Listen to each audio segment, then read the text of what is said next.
said before, Bitcoin is possibly going to be kind of banned in the next years or very strictly controlled. In some places. In some places. Yes. For instance, one of these places could be China. Unlikely, but yes. Because they are really having some kind of problem with many people converting their money Bitcoin, right? And the mining facility, I think 70% of the mining facility are in China. So do you think they are going to try to control the mining facility, or what could possibly happen? That's a great question. So do I think mining will be controlled in China, or do I think that Bitcoin might be banned in China? I think it's extremely unlikely that Bitcoin would be banned in China. Just because every time there's a little blip in the yuan, we see like $500 million to $1 billion flow into Bitcoin, doesn't mean that that's a large amount of money. For China, that is nothing.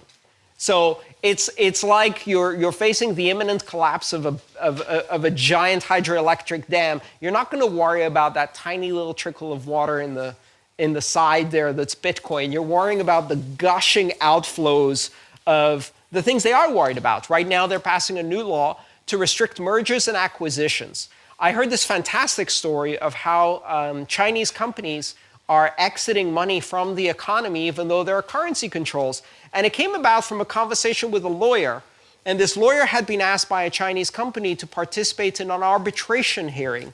And they said, we want to do this arbitration hearing, and would you be interested in participating and representing us?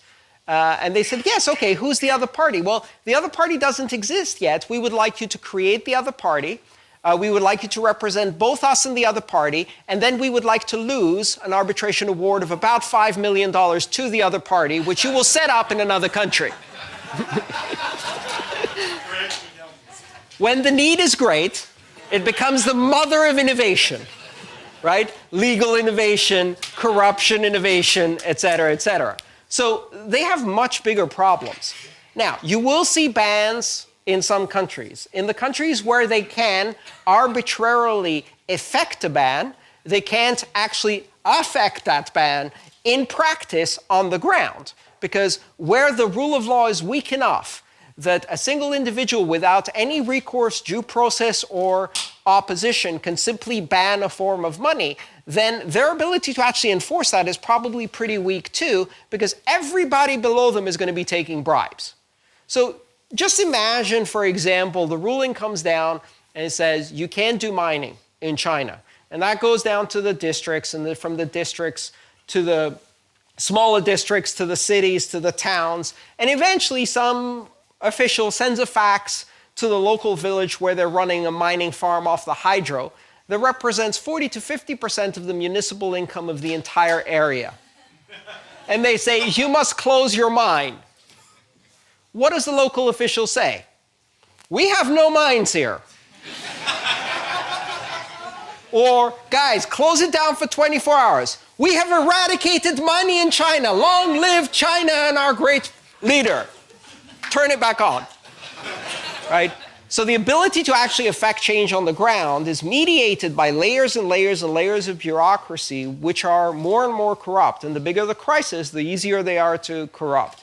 You got to realize that these mines are quite decentralized within China, and in many cases, they provide a stream of corrupt money throughout every official in the area. The police works for them, the mayor works for them, the electricity company works for them. Now the electricity companies are the ones who are mining. Good luck shutting that down. So again, it's not as easy to do. And the higher the need, the more corruption and invention you're going to have. What happens in the future when Bitcoin becomes mainstream and governments realize there's an intra-governmental organization like the UN or the IMF or the US or the EU decides to implement their own cryptocurrencies, yeah, let's say US coin or IMF coin, and they make it, they sort of make it, how do you say, they make it a rule, so everyone has to use that coin, and they make it illegal to use any others. And they set up their own nodes and put a lot of budget in that. Could they sort of drive out other cryptocurrencies in that way? No, they're going to turn a lot of people into criminals. Yeah. Because a lot of people will then ignore that rule and break that rule. And you have to worry. Like, if your government is setting up a system they're not willing to use that system to compete on an equal basis, on its merits, but instead have to pass a law that forces you to use that system and makes it illegal to use the competing system of open market economics. What the hell kind of government did you just elect? Like at that point you're beginning to wonder, what kind of government is this? Let's go through the words. Democracy, no. Public democracy, no. Constitutional democracy, police state, fascism, totalitarianism. That's the kind of, okay, yeah, that sounds like totalitarianism. I never signed up for that. Great. So, you know, if your government starts doing crazy, like, the question is, can governments do crazy things that violate the rights of billions of people? Sure they can. They do it every day. and we have to resist and make choices. Make choices not only about which governments we elect, but also, at some time, make choices about using other systems. And people in Venezuela are making that choice today by breaking the law, because the choice is between feeding their family and not feeding their family. At that point, whether you've broken the law is a small issue, right?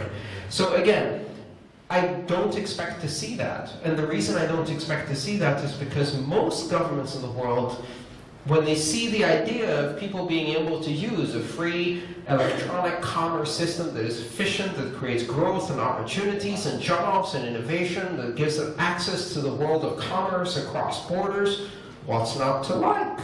I mean, that's something you should encourage. And if your government does not encourage that, and does not believe in those ideals, that people should be free to associate, and free to express, and free to make choices, then your government is not free.